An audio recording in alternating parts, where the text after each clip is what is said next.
So, welcome to another episode of the Via VHS Retro Movie Podcast. This is your virtual video store. I'm your host, Wesley. Joining me behind the counter at this video store every week is Spencer Scott Holmes. And each week we go back to a movie from the VHS era. We revisit it and decide if it still holds up, decide if we still love it, if we still hate it, or if we used to hate it and now love it. I don't know. We just see what happens. And this week's featured rental is Invasion of the Body Snatchers, early VHS era. We're in 1978, Yeah, and damn, this is a fun one.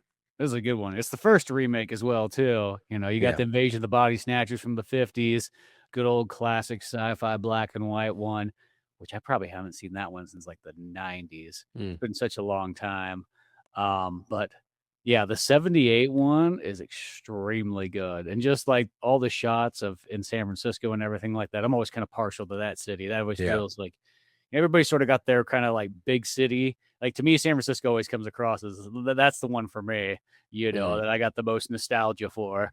So, mm. and it's funny too. You see it like, it doesn't matter what decade it is. It's like, so some of that stuff, I'm like, I'll be watching this movie. I'm like, oh, I remember that place. Boy, that business was still around in the 1978. Boy, they've gone the distance 50 years or so. I mean, there's stuff. I mean, it's been a good 15 years since I was in San Francisco, but I there was stuff I recognized. Yeah, Um, it's like one of those ones. It's amazing how that city actually hasn't changed as much as one might think. yeah. Well, they're running up and down the Embarcadero, doing that whole thing. Where it's like when you watch like movies in like Los Angeles, it's like good luck trying to find that location. I mean, you'll find it, but it's not going to look the same. No, no, it is not going to look the same. But unless it was homeless people there Yeah, in the movie, then it yeah. might look the same. But yeah, Invasion of the Body Snatchers, 1978. A lot to say about this one because this is a really, really good watch. I didn't watch it for the first time until around the end of last year, I think, maybe the beginning of this year. Yeah, it was around the end of last year. Um, and this is a damn good movie. I hate that I waited so long to watch it because um I enjoyed rewatching it again just a few months later. I did like a solo review on it, and I was like, no, this is better for the podcast. This is better for us to talk about because there's a lot of themes and ideas and big picture stuff that it's just better to like talk with someone about than just say, this is what I think about it. Well, does anybody really give a shit? No. Yeah, but So it's a good discussion one. There's a lot going on here. I think this is yeah. about the third time I've seen this movie because I saw it when I was a kid. And it's probably about the same time I saw like the 50s one as well too. Kind of probably, I think my parents just showed me them back to back. Mm, And then I watched this movie again, like maybe a year or two ago, because I was just like, I haven't seen this forever. So I threw it on and watched it. I think I watched it while sitting in the car waiting. It's like the perfect, like sit in the car at nighttime watching this. I was like, it was a good movie for that. And then just when you mentioned, like, yeah, let's do that one. And throwing it on again, it's like one of those ones that's like, I was just excited to watch through it and, and see the twists and turns. And it's even kind of amazing how in just a couple of years, how you can kind of forget certain things too. And it's yeah. still a fresh experience. Yeah, there was some things I forgot even from the end of last year, but it's just such an atmospheric movie, very tense movie. Never seen it. Before you listen to the rest of this review, go watch Invasion of Body Snatchers. It's on Amazon Prime right now, is where I watched it. Yeah, same here. But I'll eventually buy this one because this is one I'll revisit a few more times. Like I really, really like this one. But yeah, before we get into the review, before we spill the beans of what our thoughts are on this film, we're gonna go ahead and jump to the tail of the tape.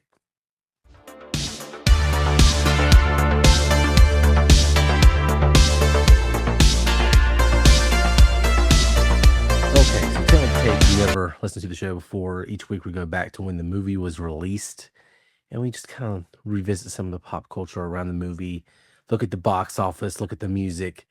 And it's always interesting when you go back to the 70s because there's a lot of cool stuff to talk about, but some of the stats and figures and things that we look at, we like the box office in particular is kind of wonky because I don't know who knows what the fuck they were doing in the Yeah, 70s. I mean, nobody was keeping real good data back then. it seems that way. It seems that way. Like I don't know what changed so much from like 77 to like 81, but it's night and day. It really, as soon as he hits the 80s, they start keeping really good track of this shit. But man, back then. You know what? It's probably once they kind of phased out that new Hollywood, they were like, we got to kind of keep track of this here. Yeah. Like, And do we have a numbers guy? We don't. Okay. Well, we should get one. yeah. Oh my gosh. Yeah, yeah, so it's the box office is always a little wonky, but I got some good stuff here. I got some good stuff. So Invasion of the Body Snatchers released December 22nd, 1978, very end of 1978. Um it was a big hit. Did like how much did it do over here? I wrote it down. It did 25 million. 24.9 million, so Yeah. like 125 million today. So it's a pretty big movie. Yeah, it did pretty well. It was 19th at the 1978 box office. This is the weird thing about that. This is the first weird, little, you know, it was released December 22nd. So you'd think most of his box office would be in 1979, Yeah. but I went to 1979. I didn't see shit. Um, Because nobody's keeping that data. yeah. Yeah. No So, I data mean, man guy. It's just there's just some guy like smoking a doob, like sitting up in the projector booth that that's kind of dude. like hoping this guy keeps it all together. Uh, yeah, I would imagine like a giant dude looks like one of the pods in the movie, just like a, just um, just up there, yeah, it's I don't know. It's weird because it's basically saying this movie made all of its money in 9 days, which if it did, then that's a pretty good deal. But Yeah. No, uh, I'm yeah, pretty sure this is one of those movies that, it was kind of a couple months and probably word of mouth, and then it kind of expanded. It reminds me of that type of film. yeah, me too. It's not one of those things that's just critics didn't like it at first. They weren't thrilled about it. It wasn't a huge like negative swing like a movie that we'll bring up again for in just a moment. I'm looking at the poster right now. The Thing, like nobody liked that shit Yeah. initially, and also a remake, also horror.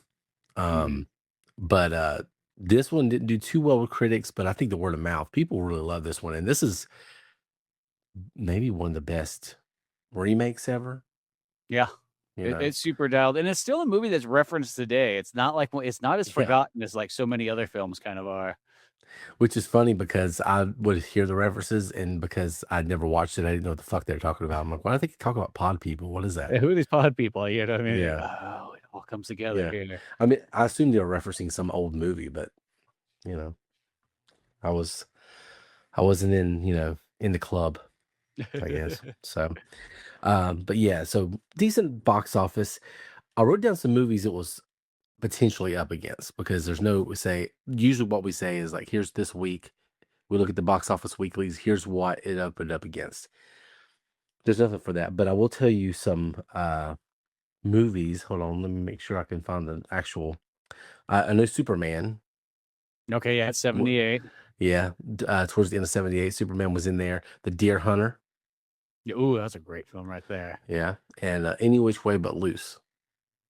Yeah, there you go. Clint Eastwood coming in real hard, which is funny because I know that Real the hard. director, yeah, Clint Eastwood coming in hard. The director of Invasion of the Body Snatchers, Philip Kaufman, both him and Clint Eastwood for some reason were trying to date Sandra Locke, and Clint Eastwood got with her for 5 movies.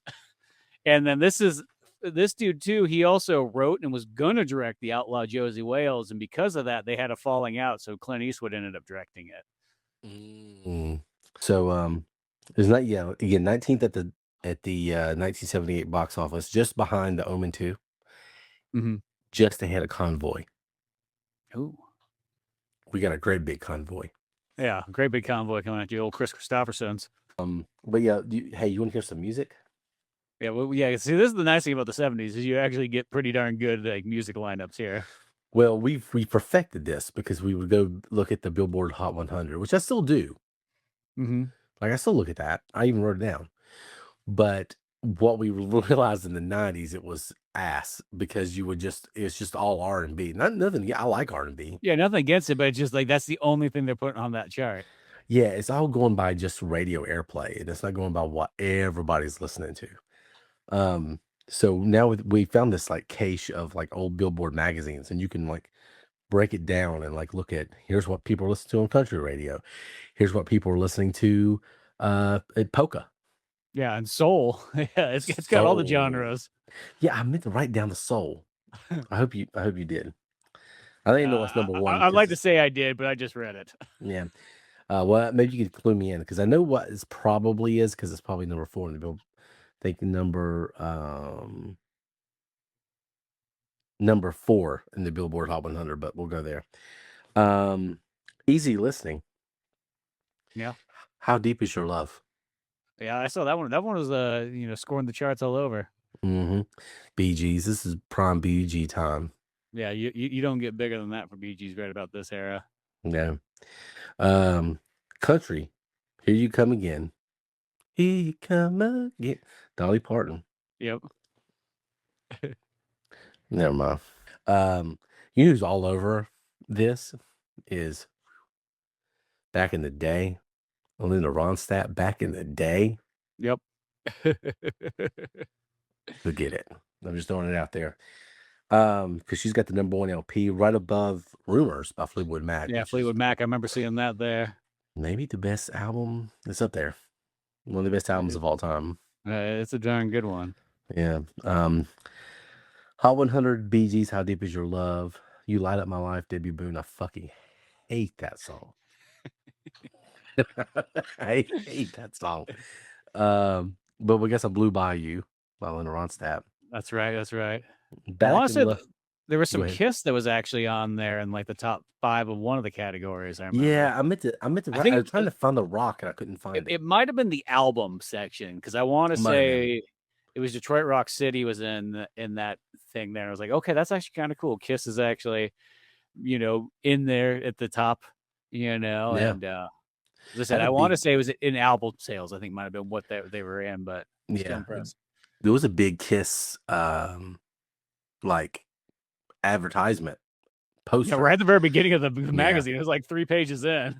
Yeah, so it have an odd billboard too, I should add, because it was the end of the year one. Yeah, so it had a lot of like the 78 in a whole. So that might have been what I saw it in as well too. Yeah, because they had a big thing for ELO. They had a big album. What's the one? Something Blue. The one that has the spaceship. But what was that game that we played back in the day? Simon Says. Oh yeah, Simon Says. Yeah. That spaceship always reminds me of that. Yeah, exactly. Yeah. I still have my Simon from the 70s. Of course you fucking do. It still works too, I bet. Dude, like you could be a museum. You could be a museum. Oh my gosh. I need to make an inventory. I need to start writing down the cool shit that you have because I'm jealous. If you're ever listening to this thing and I'm like risen like I'm jealous. It's 100% sincere. So 1978, there you go. Director Philip Kaufman. Yep. He also wrote this part of the story elements to Raiders of the Lost Ark. The Right Stuff. Mm-hmm. I've never seen it. I need to watch The Right Stuff. I never have either, but it's always been on my list. I've been saving it for the podcast, and the reason I never pull the trigger is because it's fucking 3 hours. It's long. It's really long. It's the right stuff, Yeah, I mean, maybe next. Well, we'll see. But we'll talk about it after the show. But yeah, directed by Philip Kaufman, starring Donald Sutherland. Yep, who's so good in this. Yep. Brooke Adams. Leonard Nimoy. Yeah, doing something different in a sense. It's like they say it's like, oh, he's trying to do something different than Star Trek. Well, I was like, well, he's still kind of in the sci-fi. This could literally be a Star Trek episode. Like you could write this. Like I mean, yeah, like all these pods have invaded the ship, and then yeah. Yeah, it 100% could be a Star Trek episode. And only Spock survives and figures it out because he doesn't have emotion anyway. Yeah, so that's how you'd get through it. So really, this is already a Star Trek episode. So everybody's like, Leonard Nimoy, and he's really doing something. Shut the fuck up, because he's not like he's. And what's that weird hand thing he wears on his hand? He's got that one singular glove. Yeah, what is that thing? Like his phone talking hand or something like that. He's got a better grip on the handle. What's that glove about? Yeah, no, the glove bothers me. Maybe I have to show a picture of it. What is that thing? Yeah, it's like a weird glove that only it's like you got like a little leather pad right here. It's not a full glove or anything like that. It's Yeah, not on fucking his left hand. It's only on his right hand, I yeah. believe, or I vice don't. versa. I gotta look it up. I gotta look up what that thing is. Um, yeah, Leonard Nimoy, um, is in here. Young baby Jeff Goldblum. Exactly. Yeah, And his role's actually kind of similar to even being like in Independence Day that we just did. Independence Day. He's got that Goldblum cadence already. Yep. He's already working in that bigger role. When I saw that he was in it, I'm like, okay, he's gonna have like a few. He's a big role in this. Yeah. It's gonna be one of his first big roles. Um, and then Veronica Cartwright, who I think steals the scenes, some of the scenes she's in. Also an Alien. I remember Yeah. her from Alien. But yeah, that's your director, that's your cast. Rotten Tomatoes. They didn't like it at first, but now it has a 93% Rotten score, 82% audience score. I think that's fair. Yeah. It's No. because it's not for everybody. Yeah, because I'll say 82 makes kind of sense. You know what I mean? There's just gonna be some people. Once again, when you have sci-fi/horror, you already have lost, like a quarter of the audience. Yeah, That's just gonna be it, no matter what. There's gonna be the other half of the audience is gonna love the living daylights out of it. That's the trade-off. yeah, yeah. You get passionate fans, and but you don't get all the fans. Yeah, it's not gonna be like it's not like almost like a popcorn blockbuster type thing that generally everybody's gonna like unless they just hating it to hate. Yeah, hate to hate. Strange seeds from space form pods that one by one replace humans with emotionless replicants. So that's the synopsis there. Mhm. And yeah, I think we should just jump into the rewind review. I think so. I think we're ready. I'm ready. Yeah, let's fuck shit up. All right, we'll be back in just a moment.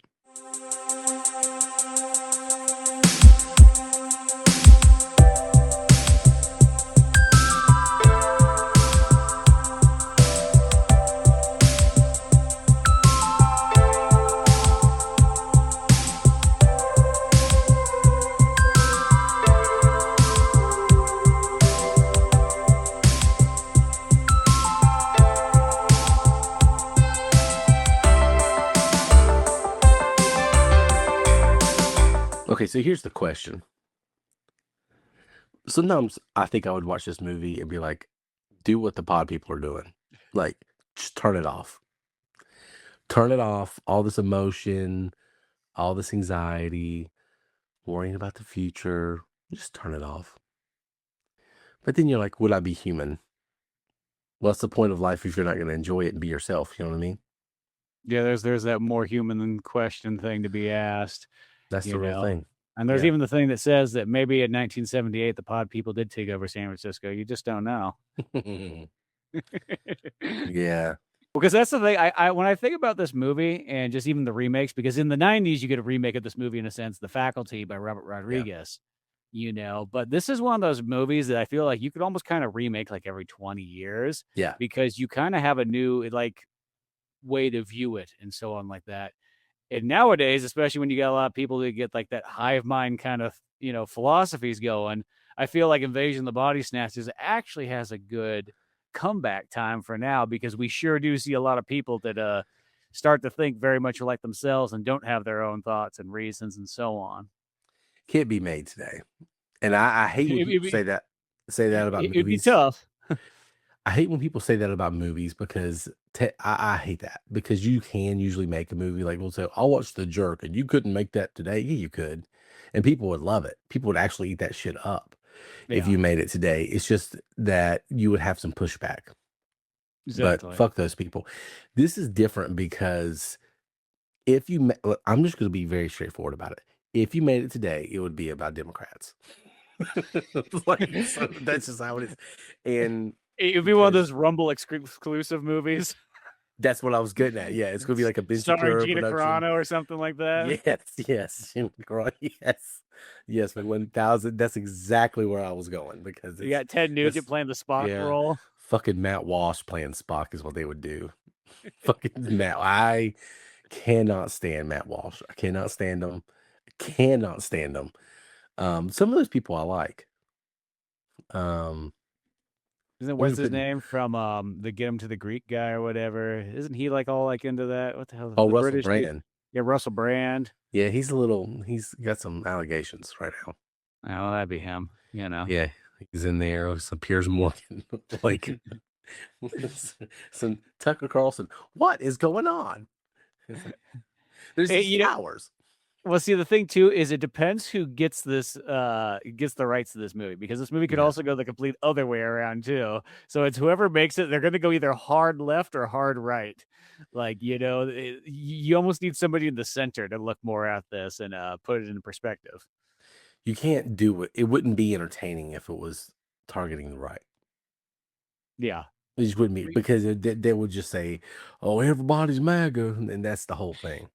That's just, and Yeah. I listen. I don't go with either political side. So this is, if you get offended, I don't. I'm just saying this how it would be made today. Is that? Yeah. Yeah, No. I But it'd kind be of want to see interesting it to now. see. Okay, yeah, that's what I mean. It'd be interesting. You know what they should do? They should make both sides have two different teams. It's like kind of like a school project where one team makes one, the other one makes the other, and then they see who kind of is like is the victor. And they have to have equal publicity. Nobody can like trump the other person in there and so on like that. Like it's literally got to be balanced. Elliot Page takes over Donald Sutherland. Um, yeah. I can't, and I hate talking about woke shit, but that's just what they would do, because if it was made today, if you're kind of right brained, we'll say, in the political sense, you definitely see this and you're like, oh, it's all the NPCs, it's Orange Man bad over here. And they're going with it, but we're the progressives, and we're that's how this is 100% how this movie will be viewed today. I'm not saying that's how it is. I actually see that on both sides. A Yeah. lot of the just hive mind stuff, like everything, like any political thing you see, any political thing, you could look at that thing and say, okay, if they switch roles, let's say Biden did it instead of Trump did it, would the people who hate it be defending it, and would people who are defending it be hating it? Like, in most cases, I say yes. Yeah. You know what I mean? Like, it's just people, don't have a lot of there's not a lot of actual real conviction Mm-hmm. in there. So I feel like a lot of people would really benefit from watching this movie. Yeah, exactly. I think you'd learn a lot about yourself. Yeah. It's a political thriller disguised as a horror movie. It's definitely targeted at this time towards Republicans 100%. Like, they don't even like hide that. It's in San Francisco. He's like, hey, maybe your friend turned gay or turned into a Republican. Maybe that's what's wrong with him. Like, that's literal I dialogue from the love movie. how gay and Republican are in the same like thing. Oh, I laughed so hard when I heard that too. It's not like they're two separate things. It's like maybe he's gay and a Republican. You know how Republicans are.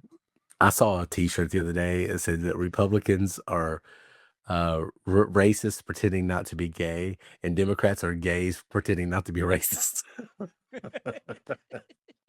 I was like, damn, that's pretty spot on. Oh my gosh. Um, but yeah, so it's definitely, well, who's who? Carter's in office. That's going Yeah, well. Carter. Yeah. Uh, Once again, this movie's still like in a new Hollywood era as yeah, well. yeah. So I mean, but listen, we're not gonna sit here and shit on this movie for damn long, because I fucking love this movie. It's so good. Yeah. It's so good. Like, I would recommend this to anybody. This is one of the best. Um, if you look at best remakes ever, for some reason this one's not in there, but it's one of the best remakes ever. It's I think like so. It's super it's solid. and what's funny is, we mentioned the thing earlier. I think it would easily be the best horror remake, if not one of the best remakes of all time, if it didn't, within its own genre, have what I think is the best remake of all time, which is The Thing. Yeah, The Thing Yeah. probably is the ultimate remake ever Yeah, I made. think so. I think so too. And I love both of these films. The Thing just a little better, because everything that this film does really well, The Thing does just a little better.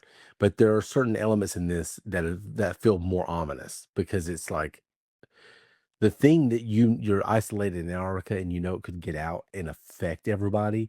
But this, you are actively seeing it break society down. And Yeah. so there's, um but real quick, What's about if you've never seen it? They live in San Francisco.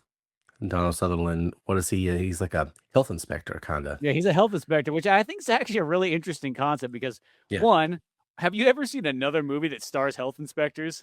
Mm-mm. Mm-mm. That's what I thought too. I think about that every time I watch this movie. I'm like, that's so interesting. The two main characters are literally health inspectors. So Donald Sutherland works for the Department of Health, which is a great role for him to have in this movie.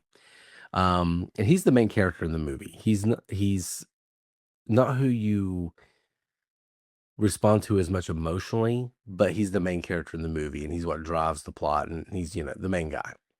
So yeah, he works for the Department of Health, and pulling rat turds out of soup, and he's clearly 100% in love with his.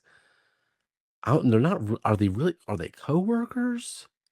I Or mean, they just work in the same building? they almost feel like they're partners in a weird way because it's like they sort of make this Department of Health seem like it's like a cop beat or whatnot, you Yeah, know.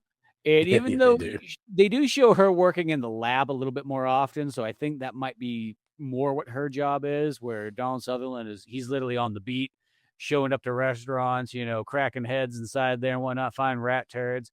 Where she takes the rat turd and throws it into the science experiment rooms and pulls the data out.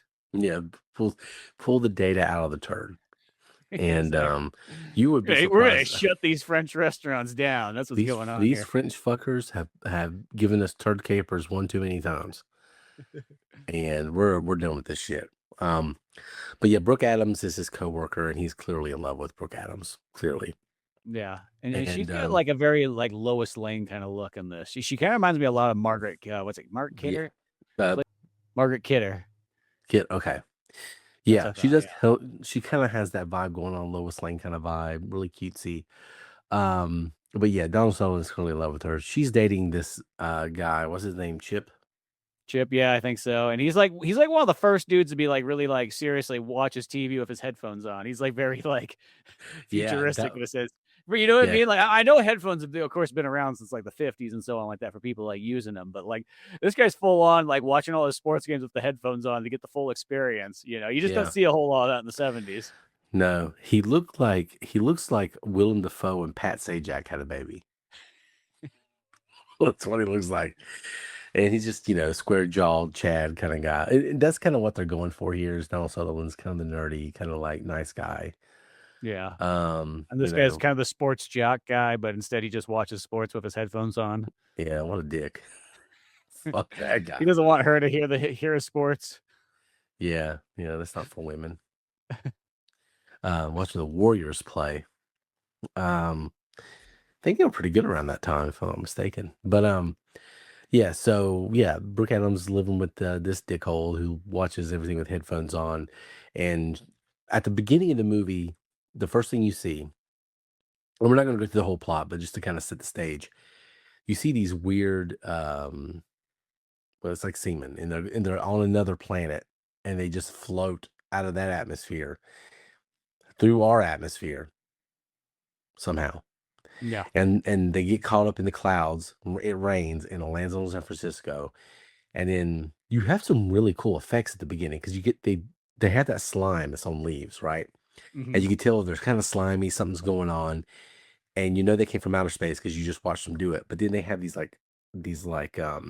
vines that kind of come out of them, and that's a pretty cool effect. I'm like, how did you do that actually? Because it, I thought it was a really good effect, Yeah, no, I think the special effects in this movie are really sensational and just like, really good. yeah, you're watching it. And it's not like it's stop motion. It's literally like they literally must have had a way that like it kind of expands it out and probably, you just slowly expand it out and it makes it look like it's literally happened like right in Right live then. action. Yeah. Yeah, it was a really cool effect, and I mean, which I was kind of skeptical of at first because the opening kind of like look with the things floating from outer space, it looks kind of stupid.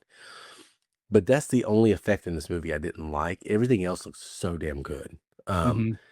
like high bar shit. And one thing I'll say too about this movie, and before we go any further, there's a lot of body horror in here and a lot of really creepy shit.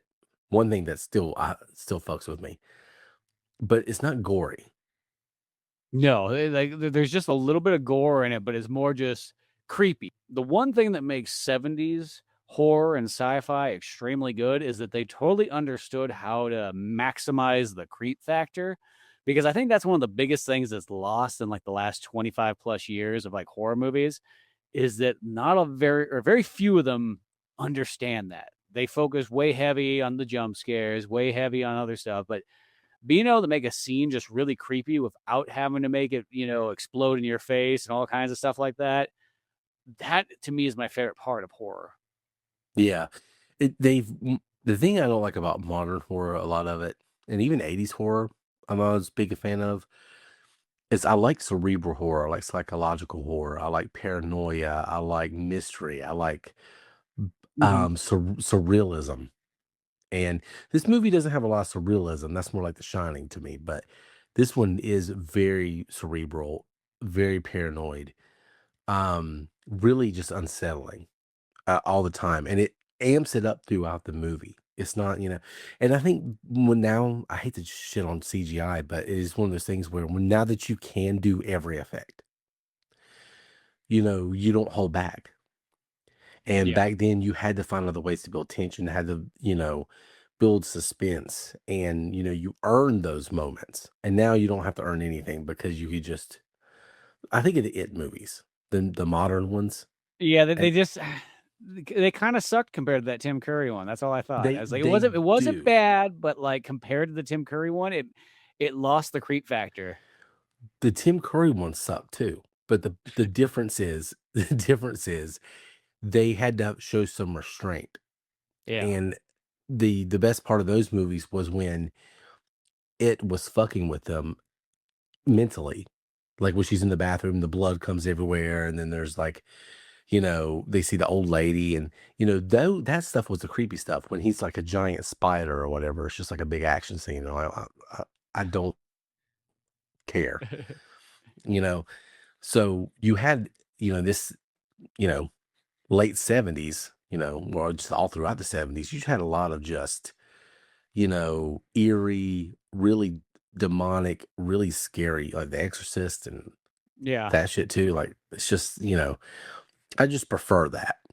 Well, and the '70s also could go harder than any other decade for horror because that's literally the one thing is, like, I remember when they would do a lot of the remakes in, like, the 2000s is they would always seem kinda, like, wussy compared to the '70s version. Like, they just felt like they were tamed in a sense, and it's They not saying were. that there's a few remakes that are pretty solid, but there was a lot of them that, like, one of those ones you'd watch and be like, "God, this remake's just like" it's like the PG-13 version, it feels like. They Yeah. took out everything that really what made the original one, like, creepy and scary and all that kinda stuff. Yeah. There's just a lot of things. It's just that they miss. And this one starts building that paranoia from the beginning. And I think one of the brilliant things about this movie, and I don't know if they intended it to be this way, but just the unsettling nature of this sets the tone for me. Is that so? You have the little slime creatures come from space. They land on Earth. The rain hits. They start spreading these vines. You can tell they're invading San Francisco from the opening montage of the movie. Then you see some little school kids running by, and you see Robert Duvall just out of nowhere. I'm like, is that Robert Duvall? And you're trying to figure out if it's him, and he's dressed in like as a priest, and he's just swinging on a swing, staring at the camera. So you're already kind of like, what the fuck is going on? Like you're just already it. I don't know if they meant it to be that way, but having a cameo that you don't address, he Yeah. doesn't have any lines. He just looks at the camera for a second, and it's not even like the camera's focusing completely on him. Like, No, hey, he's look at kind of in the background, but that's what you're looking at because you're just seeing this old dude, swinging on a like, why is this, like, priest guy swinging with children? yeah, like, and to the first time I watched it, I paused it. And I was like, "Is Robert Duvall in this?" And you don't see him, and then you realize, "Oh, he's a cameo." Yeah. And so immediately, and keep in mind, this is around Godfather, Godfather 2, so everybody knows who the fuck Robert Duvall is. Yeah. And so seeing him, like, what what was that? And then before you can really even process it, you're on to whatever the fuck Brooke Adams is doing. And the opening of this movie, you're already starting to see just hints of like things are kinda off.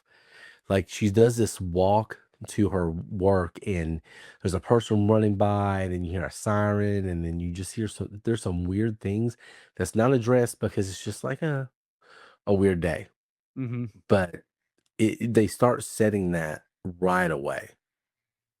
No, yeah, the build up in this movie is great, because there's something in like certain 70s movies, almost like the first 45 minutes to an hour, sometimes nothing really happens. I mean, there's still like Mhm. a build up, but like it's really working its way towards there. This one, I think, actually, like it just keeps sprinkling things the Yeah. entire way through and just gets a bit bigger and bigger and bigger as this movie goes on. And it's almost like 2 hours long. And, I think the whole scheme of things.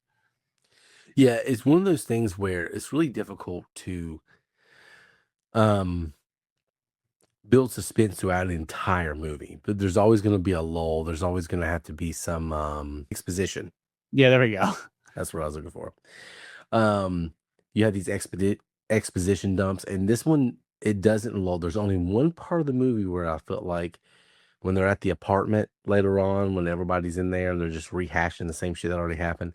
That's the only part of the movie where I felt like you could have skipped that. The rest of it, this movie from start to finish is just a slow build. It's boiling water, you Hmm. know. So that's one great thing about this movie. But yeah, Brooke Adams plays kind of the love interest. She's got a dick whole boyfriend who watches TV with headphones. And then so she starts noticing him being weird. She finds these flowers and like, hey, these flowers are weird. I work, I'm kind of a botanist or something, or nobody knows what the fuck she does, but she's interested in this flower and she's trying to find information about it. He doesn't give a fuck. He's just watching his sports ball. And you know, that's kind of what's going on at the beginning of the movie. Um, and then things start kind of getting weird. She notices Chip she's like, wow, this guy really is a dick. Yeah, But he starts to get serious. he's extra dickish. He's like a big dick. So she starts noticing something's off, and she's confiding in Donald Sutherland's character because, of course he's there because he's absolutely 100% in love with her. It's like there's no doubt about it. And he's kind of the good guy. He's kind of getting the friend zoned a little bit. Hmm. Yeah, he's the crying shoulder. Most definitely, yeah. Yeah, he's trying though, man. He's like cooking some good food, taking her around places, doing everything, getting her drunk. Yeah, exactly. She keeps Yeah. complimenting him, but that's about it. He just, Yeah, he just can't land the plane, yeah, exactly. you know. So that's what's happened in the first movie. But then the only way to describe it how it goes is just things just start feeling more off. Chip starts feeling more off. Donald Sutherland starts noticing that things are just kind of askew. People are doing weird shit. They're like kind of talking in like little cabals, you know, Hmm. and they're like moving to weird places. They're kind of going off script. Yeah. Well, then there's even like things that just sort of happen in the background that just more as the viewer you see. Like there's the parts where like you see these dump trucks kind of driving through town and they're like looks like they're just loading up like corn husk in the back. Like Yeah. because it once again doesn't really explain what it is. It just seems like, well, that's strange. What they think, what kind of stuff are they recycling in that? Yeah, that's another one of those little details throughout the movie that you see it once, you're like, that's kind of weird. But then when you see it again, you realize, oh, that was a thing. Yeah. That was the thing they were trying to get me to see. And then you keep seeing it and you're like, what are they doing? And of course you figure out, but You figure out that people are like the original copy of the person is starting to decompose and then they throw them in the corn husk dump. yeah, fun. That's fun. Um, so yeah, so that's those two characters. Then eventually you meet um Leonard Nimoy's character, Jeff Goldblum and Veronica Cartwright. Um, Yeah, they kind of come all together at this kind of like shindig party yeah. that's for Leonard Nimoy's new book, and of course Jeff Goldblum thinks he's a fucking hack. And he is. He is a fucking hack. Let's Yeah, just be real. So here's what's going on. So Brooke Adams' character is all a mess because her relationship's falling apart. And I will say this is one part of the movie. I'll tell you, I don't like Leonard Nimoy at all in this movie, but Well, he does a great job. yeah, he's a great job. He's pretty much the antagonist guy who's like partially seems like he's on the team, but then like yeah, Yeah, we watched that. What was that terrible football movie we watched? Semi Tough. And there was a lot of, we bring this up a lot because it was a Yeah. terrible fucking Well, movie. so it should have been so good. It was Chris Burt Christopherson, Reynolds, Burt Chris Reynolds, Christopherson, and football. yeah, and then the same director as um Starsky as in Smoking the Bandit. Yeah. I'm I can't think you of his know, name right now either. But Hal Needham. yeah, Hal Needham. That movie, one thing we learned from that, one thing we realized we thought about was there's just a lot of self-help, like psychological stuff in the late 70s, early 80s, a lot of gurus, Yep. a lot of assholes on television saying, Well, Jonestown. yeah, a lot of Jonestown kind of shit, a lot of cults. Yeah, it was very cultish. I think it kind of spawned from the hippiness. It's like I think so. because Yeah. hippies kind of, in a sense, is like a cult in itself. Then you have Charles Manson, and then for some reason, after Charles Manson, people are like, you know what, I want to jump on that bandwagon too. I think I can start my own. I did some weird shit in the 60s. I found Jesus in the 70s. Perfect person. There's a lot of those people Yeah. to get caught up in some dumb shit like that. There's a lot of,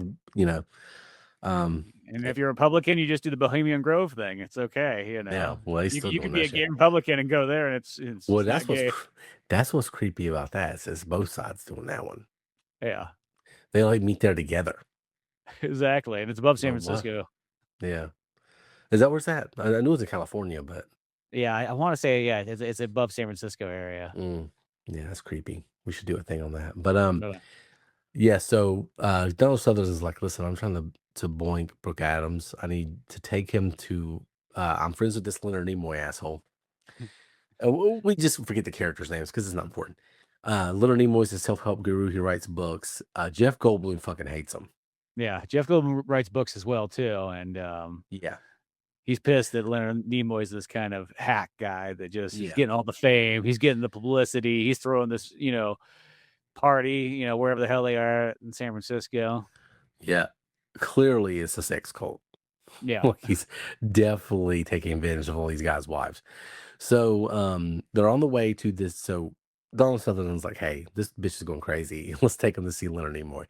And they're driving there, and you start seeing society breaking down. You heard sirens all the time. You're seeing more like garbage trucks with the husk going in the back. People are acting kind of weird. They're staring a lot. And then you get this guy right up to the car, like, they're coming, they're coming. He's freaking out, like he's jumping all over the car, and it's the guy from the first Invasion of the Body Snatchers. Yeah, the What's his original name? actor. Yeah, the I'll original have to look actor. him up, but Yeah. I know who you're Uh, talking about. And then he runs off. They're like, get away from the car. And he freaks out. And they're like, what was that about? This guy's frantic and, puts everybody on edge. And then he gets just absolutely destroyed by a car immediately. Like Yeah, you hear Kevin the thud. McCarthy. Yeah, Kevin McCarthy. So they're already on edge. So they get to this party. Donald Sutherland's trying to call the police for whatever reason. Jeff Goldblum is just running his mouth. And that's when Leonard Nimoy sees Brooke Adams and he's like, I want to kind of like fuck her. Like he's being really weird. Yeah. Well, there's Immediately. already another lady that's freaking out at that party, and she's like, my husband's not the same. It's not the same person. And Leonard Nimoy is Yeah. like, let me use my Zen ways to calm this bitch down. Yeah, that's what he's trying to do. Maybe the glove is a weird sex thing. I don't know. Yeah, maybe it is. Yeah. He's got this weird glove thing on, guys. You gotta look it up. Maybe it's something you do in the cult days. You get this glove on. I don't know. Yeah, and that's the second person you hear in the movie, that wife he's talking to, saying that she's not normal, because he goes to the laundromat, Oh yeah. and then the Asian guy's like, that's not my wife, and the wife is clearly like staring, and he goes, that's not my wife, and Donald Sutherland's like, oh, maybe Brooke Adams is on something here, and so that's where the movie just starts slowly kind of unraveling, because Leonard Nimoy is a huge dick. And then about this time, they go visit Jeff Goldblum and Veronica Cartwright. It's when you meet Veronica Cartwright, because they have, what is this place? They run like a it's mud. like a spa. It's like an old, like an old school spa that, it's got mud baths, and it looks like it's got like steam rooms, and Yeah. just like an old school like health one, but it looks kind of nasty because of like I didn't like it at all. I Like, mean, I there's would just not this go. real big fat guy sitting in the mud. He's like, "Oh, I can't get out. Jeff Goldblum, help me out." Oh. And then, of course, for some reason, Jeff Goldblum's like, "Oh, whatever. I'm going to my steam bath." And then, Because he's like, I don't work here. This is not the place. It is yeah, though. he's like, "Forget that." So then you got to get whatever, Jenny McCarthy or whatever, or Veronica. Wait, Cartwright to the beach. Veronica Cartwright has to come by and pick this big fat guy up, and he's all That's covered what in the mud. new one's about. You just unlocked it. You unlocked it subconsciously. Jenny McCarthy. The new one is about people who got the vaccine. Perfect. Yeah, that's what 100%. it's about. And that turns them into the pod people. Yes. See, That's I what knew it's there was a connection about. there. That's Yeah. what it's about, man. You just you unlocked it. That's what they would make the new one about. Yeah, 100%. Especially if it's probably the Rumble exclusive. Yeah. The Rumble exclusive. Invasion of the Body Snatchers 2026. It's like, they all took the vaccine, but I didn't. Gina Carano as the fucking hero. As Donald Sutherland. She's As just got this like Donald really curly hair and like a mustache for some reason. She's literally playing Donald Sutherland. Oh man. And they just have like, who would be the group? You got her, Carrot Top. This is Jeff Goldblum's character. No, there's got to be some canceled Jew out there somewhere that could do. I don't know. But yeah, that's it. That's what the new one would be about. It'd be about Vax. Yeah. And Jenny McCarthy would be in there somewhere. Yeah, exactly. Wait, no, I'm thinking of. Yeah. Wait, there's two. Are you thinking of like the girl from Bridesmaids, or what's the other McCarthy girl? Well, isn't Jenny McCarthy? Isn't that the chick that was in married to Jim Carrey. Jim Carrey? Yeah, that's what I was thinking. Okay, Of. Who's in that's Red what, Alert? Yeah. We're thinking of the same person. What's the other McCarthy girl? That's Melissa. Melissa. Okay, Gotcha. Who was in Bridesmaids. Yeah, Bridesmaids, and I was in the sitcom Mike and Molly. Oh, I never watched that. Yeah, that was the only thing I really knew her from. That was actually probably what she was best in, was that, because they toned her down, because it feels like in the movies, I don't know what it is. This happens to a lot of guys. It's like what's his name from King of Queens? Kevin James. Kevin James. I always feel like he's really good in King of Queens, and then like they never know exactly how to portray those kind of like guys, like when they come to like movies. They always just make him the goofy fat character that like slips and falls on everything. Okay, so I fucking hate him. And you know why? Because this happens to me once a week at work. Do you know who you look like? And I'm like, fuck you. Yes, I know what I look like. And it's always him. The guy on King of Queens. Like, yeah, I know. I do look like Paul Blart. Thank you. Once a week. You should be like, yo, Lulu Ferrigno, thank you very much. I should do that. Well, at least it's better than poor Ryan Dunnigan. One time a girl at his work back in the day told him they looked like Elmer Fudd. That sucks. At least it only came up once, but he does. But for the record, he doesn't. No, I didn't think so either. Not even close. That does suck though. Oh my gosh. Yeah. You contemplate life for a couple of days there. Yeah, I bet. Yeah, I would. I think I would too. I contemplate it when I get that. I don't know. But anyway, I can't remember where we're going with any of that. But yeah. We talk about the fat dude getting out of the mud bath that she's gonna pull him out. Very disturbing. Yeah, very disturbing. He's just covered in mud, and I feel bad for this guy himself. He's just dripping mud, ass cheeks hanging out. I saw some ball action too. Yeah, exactly. And he's just hairy and just muddy. And she just like leads this naked man to like the showers and whatnot. Gives him a massage. She's like, I don't like the fucking music in here. She's like, get the fuck out. Like, what are you doing here? He's just bitching about everything in here. I'm pretty sure this is the guy who brings in the infection. Yeah, pretty sure. So anyway, here's what you need to know, because we got to get going. This is where shit starts to hit the fan, because Jeff Goldblum goes to the sauna. Veronica Cartwright is, jorking the fat guy. And Donald Sutherland shows up for some reason. I can't even why he's the hangout spot. It feels like it's like 10 o'clock at night too, for some weird reason. And it's just like she's like, yeah, I want to go get some Chinese. I haven't eaten anything. I'm like, what do y'all do? Like Just don't get me started. The sense of time in this movie, it's very San Francisco.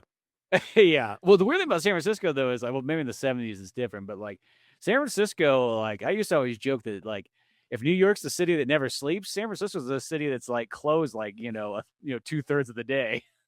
That's Because fair. like it literally shuts down completely by 9 o'clock. And by like Yeah. 7 o'clock, everything's wrapping up.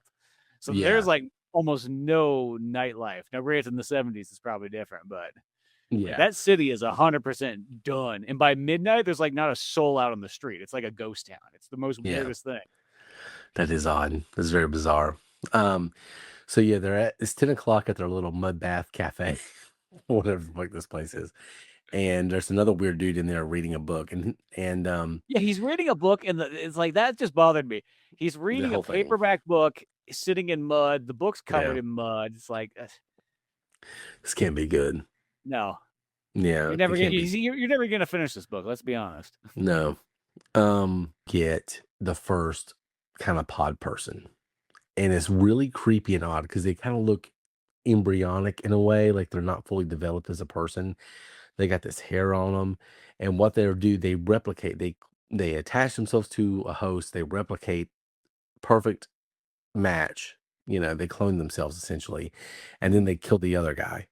But the new version is the same person, but without emotion, without empathy, Yeah. without being like they're just a cog in a wheel. But they're fine with that though. Yeah, they're like straight logic. They're almost like kind of almost like computer like. It's like Yeah, they do everything very organic in this movie, but like you could see like also in like a remake of this movie, you could see where like you could have a much more like cybernetic kind of like way. But if this was like an 80s movie, like say it was 88, I yeah, feel like they would be robots. Is what yeah. they would turn them into. Well, what's so interesting about this movie is that there is sort of a zombie movie, but Hmm. the zombies aren't trying to eat you. Is actually the zombies are trying to, in their mind, heal you. Yeah, improve you in a sense. Yeah, they're trying to get rid of all the things that make you human. They're trying to get rid of your anxiety and all that stuff. But it also then it takes away your joy, takes away your individualism. Hmm. And so it's really interesting because it's kind of a zombie movie, but they don't want to eat you. They want to like help you, but it's still somehow more unsettling. Yeah. Like I personally like this as better than any zombie movie I've ever seen. Yeah. No, because it's creepier in a weird way. Yeah, You know. it's creepier because it feels like that's how it would actually be. I think if Yeah. it was some type of mass takeover, it would be us turning into a hive mind and turn into a collective. Um, which I think just cable news does that now. but Yeah, exactly. but Yeah, the pod people is anybody who watches, CNN, MSNBC, or whatever they call it now, or Fox News. That's the yeah, pod people. yeah, you're right. Yeah. Um, so anyway, yeah, Jeff Goldblum is getting replicated, and now everybody's freaking out for some reason. And he's So getting like, replicated because he went to the steam room that fat guy probably sat in and left God knows what in. left God knows what.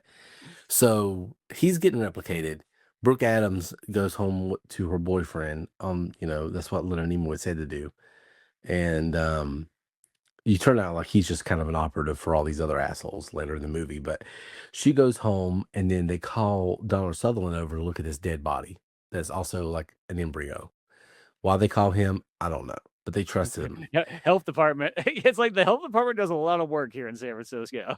Yeah, they look at everything. They wear a lot of hats. We got a dead Yeah, body over here. Bring the health department in. yeah.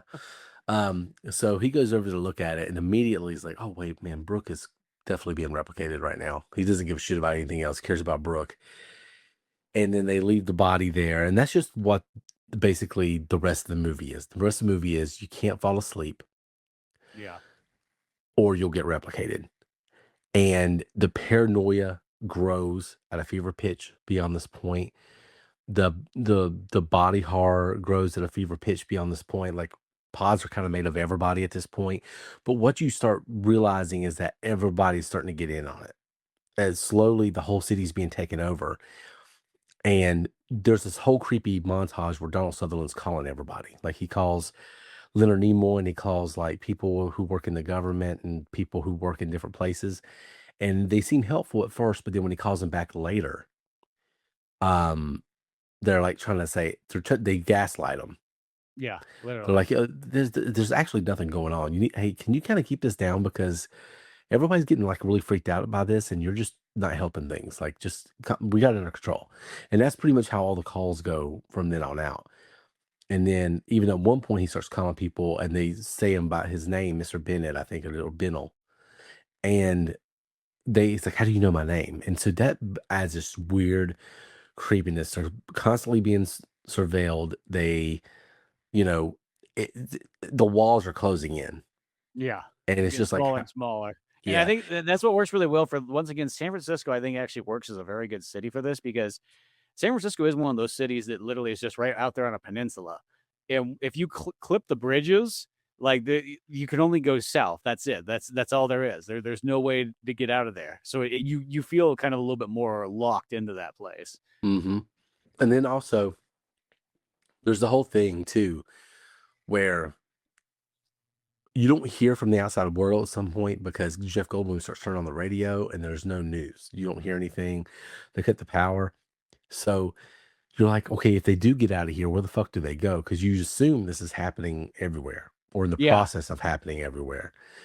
And so it just feels like there's no escape really. Like, okay, you get out of San Francisco, great. Where the fuck are you gonna go? What are you gonna do? And I think that's kind of the interesting of this movie is it never ever shows anything outside of San Francisco Yeah, I because like that though.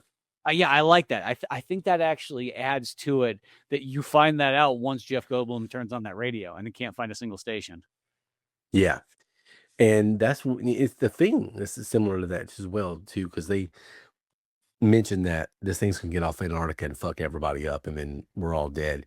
And you assume that's what's happening here too, but you don't know for sure. So it's very ominous. Um, and so it just makes you feel like there's no hope, Yeah. you know. And ultimately they're fucking innocent. So um as things keep going worse and worse, they can't rely on the government. They can't rely on a lot of their friends because they've been converted. They can't walk anywhere because people realize that they are, humans or type H, Hmm. as that one cab driver says. They try to catch a cab. It reminded me of when Truman in the Truman Show is trying to get off the island, and they keep Oh yeah. like contriving different ways to keep them there. And that's really because the only way they get you is if you sleep. So it's really interesting. Like you're finding the one thing that you're just eventually going to do. Like you Yeah, can't you're good. run from that forever. Well, there's a part too where I think it's where Brooke Adams she's like, oh, here's some speed tabs. It says take one. Donald Sutherland's like, then take five. Yeah. No, that was one of my favorite parts of the movie. Most 70s advice. Yeah, they were about to fall asleep. She goes, I can't stay awake forever. He goes, oh, wait, my friend's got some cocaine in here. Yeah, Some speed tabs. I got some biker meth. Yeah. She goes, it says take one. He goes, I'll take five. And he's like, okay. He goes hard in the paint. He ain't fucking Exactly. around. He said, Right. you don't know what I was doing with Hyde Ashbury, you know, Yeah, back, give me some of those West Coast turnarounds. yeah, yeah. You don't know what I was doing back then. So just speaking of Hyde Ashbury, all that, Jerry Garcia does the banjo. Oh, does he? Yeah, does the banjo Well, voice. that's like I gotta say too. That's actually one of the coolest effects though, is because there's this character Donald Sutherland runs into time to time. There's just a hobo guy and he's playing banjo with like his dog and whatnot. And you see him multiple times, and it seems like Donald Sutherland's kind of like, oh hey Jerry or whatever, and they kind of know each other. At the end, like there's a part where like when Donald Sutherland's running around town and trying to escape, he sees that the dog and the guy are like sleeping and they're on the park bench and they're getting like turned into pods. Well, this is like that one part that like way towards the end, all of a sudden you see there's a fusion of the guy and his dog. No, see, there's horror movies don't usually scare me. They never have, and I'm not trying to sound like tough guy. I can't be like, it's a movie. You know what I mean? Yeah, Like well, I could I find look it at them more interesting. like artistic things. Is how I kind of look at them, less like as like scary sometimes in a sense, if that Right. makes. Yeah, I totally agree. Like it's never been a thing. Even when I was a kid, it never really got to me that much. I mean, it's hard to scare me. I was, Southern Baptist. I was being scared of church every week. So it's like, you're not going to get me that well. But that is one of those things. seeing that was one of the creepiest things I've ever seen. When you see that guy walk out with the, by the way, it's a mask, Yeah. which is insane. But it looks so good, and like, cause that was one of the parts where like I totally forgot about that dog part, which I don't know why, because it's like, but yeah, there's a dog with the dude's face on it. And it's like just like this chimera thing, and it's like creepy as fuck when you see it. Yeah. You know, it kind of reminds me of like almost like in a weird way, even though this is not like a, but it's like the dog man guy, like in The Shining. Like that's like one of my favorite scenes in that too, because it's just so creepy. It goes by so quick, but it's just one of those ones that just leaves you like, what the fuck? Yeah. What did I just see? This is even worse because the camera gets close up on it. Yeah. And it's such a well pulled off effect because when you see it, you're like, how the fuck did you do that? Because Yeah. you know there's no CGI, so how did you do it? And it's a mask, it's a literal mask. Yeah, the banjo's still playing somehow, some way too. Yeah, that was one thing I didn't like too, though. He runs up and I think they do that just to remind like the audience. It's like, oh, that's who it was. Yeah. Because if you didn't really have that banjo, I know that there'd probably be a good amount of the audience be like, the fuck is that? Yeah, because I think the first time I saw him, I'm like, that was just random. But yeah, what the homeless guy sleeping beside his dog, the pod accidentally fuses both of them together, and it's just, because they had just mastered the technique, thanks to Veronica Cartwright, of like walking around and just pretend you're a zombie too. Yeah, A pod they use person. like the Shaun of the Dead like Yeah, tactics. yeah. But she sees that dog thing, and she's like, "Oh my god!" And like that alerts everybody, Yeah, and they do the point. No, yeah, I like it. So yeah, they can't get away. Now Leonard Nimoy is a asshole. yeah. He's a pod person. Chad is a pod person. And they're just on the run. They're hiding in different places. They're fighting sleep. They're not gonna be able to stay awake forever. And it's just everything feels inevitable. And they're trying to find, some way. The one thing I wish they would have added to the movie is like this glimmer of hope, like maybe there is a way out. Because you get to the point where you're like, there's no way this movie has a good ending. Like, there's just no way. Like, Yeah. and so I was hoping that maybe she found something in her lab that was going to fix it. Yeah, like at least give the thing like, oh, I might have found a cure kind of thing. You know, it could still go to Right. hell, but Yeah. Yeah. I think it should. I like how the ending is. I wouldn't change it at all. But it'd been nice if there was like a little morsel of hope. And it makes it even more devastating if there was. Because the only time they do that is they make you think they're going to get on a boat. And then that goes away real quick. yeah, once they see the pod, people are literally just loading up pods on that boat. It's like, ah, damn it, there it goes. Yeah, god damn it. And then I by thought this time, sailors would have been immune to this. yeah, god damn it. I had to be a pirate. Brooke Adams finally she finally falls asleep. She falls asleep. Yeah, Did take enough speed. yeah. She didn't take 5. Yeah, she only took one. She took the recommended dose. Yeah, took the recommended dose like a bitch, and now she's potted naked. Yeah, yeah. She comes back naked. Yeah, You know, her body decomposes. Her body's also, I think, the first one you see that decomposes just right there. Yeah, that was really good effect too. Look like Michael Jackson. Honestly, like when she's mid decompose, Yeah, because she's got like black hair and all that stuff. I'm like, oh, it looks like Michael. yeah. I think the nose starts to get skinnier and so on. Yeah, no, I don't want to be a. So yeah, so we can talk about the end of this movie. So the paranoia is at fever pitch. Brooke Adams, finally has become, a pod person, even though Donald Sutherland has professed his love to her now. They professed their love to each other. She's gone. She's just not going to be a real human anymore. So he ain't got nothing to lose at this point. Yeah, He thinks he's got to burn it all down. Yeah, so he goes. You got to take out these vegetarians. Yeah, he goes into the pod factory and just starts fucking shit up. Starts hitting things with the axe and things catch on fire. Yeah, he's dropping lights on everything. He's burning up their pot forest. Yeah, and they're all like pointing at the word, and he's like, I don't give a fuck, and he's just like knocking, and they're chasing him. He's like, you killed my wife, and that's what's going on at the end of the movie. And then they finally chase him out. But this is where the movie gets really interesting because they chase him out. He hides under like a dock. And then it just cuts to him like the next day, Mm-hmm. walking around. He goes home. He doesn't say anything. He sneaks into the lab and he's checking out Brooke Adams' character and kind of say, "Oh, I miss her. I wish we were together." You think that's what he's thinking. Yeah. And he cuts out a newspaper clipping in his house. Everything's quiet. He's not saying anything. He's just kind of like meandering around San Francisco, contemplating life. And you think that he's trying to blend in with the other pod people because he does blend in. He walks in line with them. And you think that's what's going on. And then you have what I think is one of the best endings ever Yeah, I in agree. movies. Yeah, because we talked about in Black Dog a few weeks ago how good that ending was, but in kind of an ironic way. Like it was a good ending, but we were also being funny about it. This is maybe one of the most iconic endings to a movie ever. Yeah, I would definitely say that's what it is. Where Black Dog is more just like, just when you thought the movie was over, it's like, boy, they gave you an extra 10 minutes of action that you did not expect. So it almost just felt like you got icing on the cake. Yeah, You it know, this was. one here just has one of these endings that like you remember it for life in a sense. Yeah, Once you, it makes the movie. Like you always love when an ending like is the best part of the movie. The best scene in the movie, the best shot of the movie is the last shot. And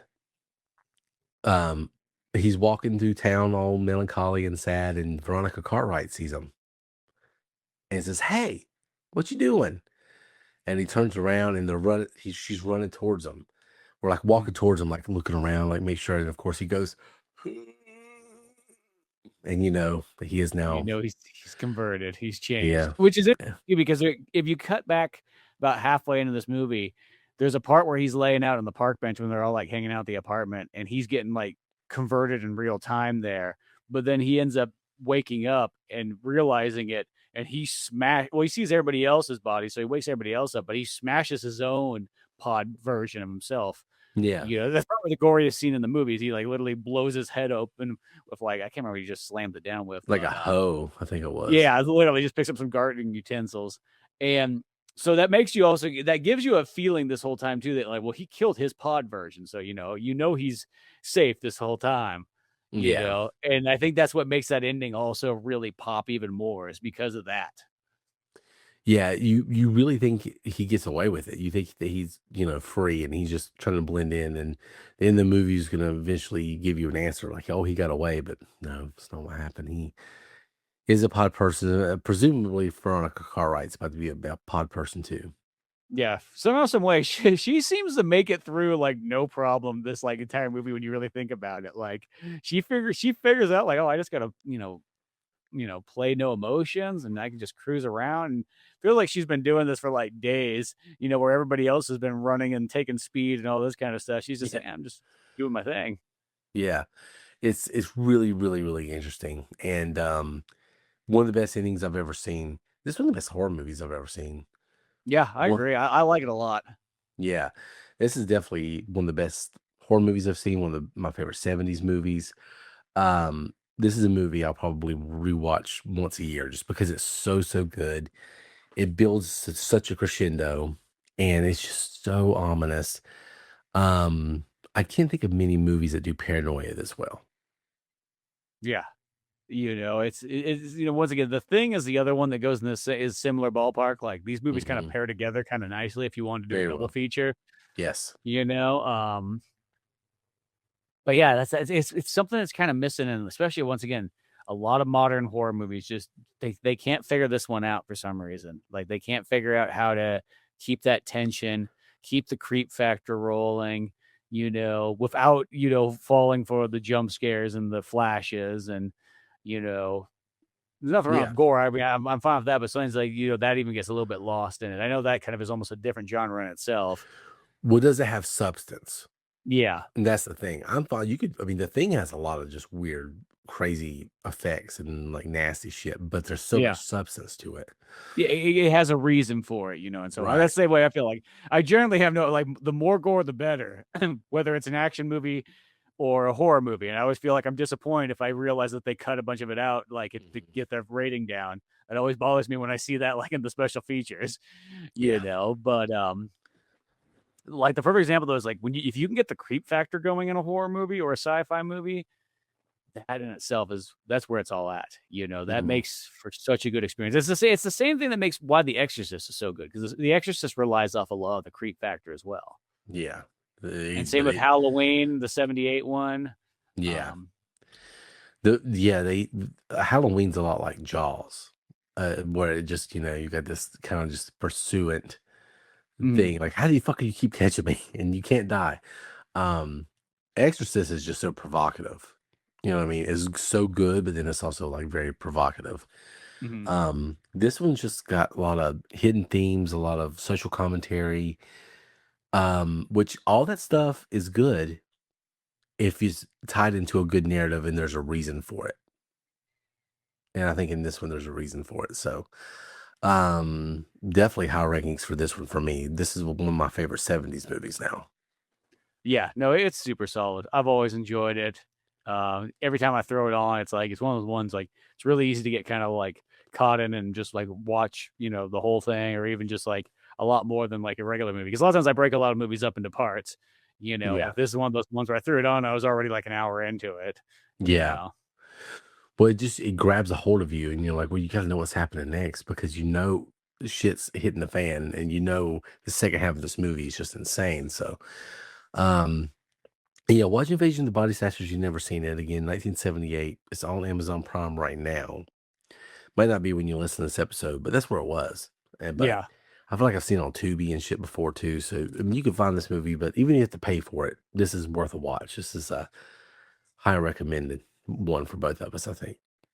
Yeah, exactly. And if you get really deep into it, of course, you got the original version, and then you get the '90s remake of The Faculty. Yeah, the 90s faculty. That's right. So anyway, I starting to feel the eyelid. I can't fall asleep.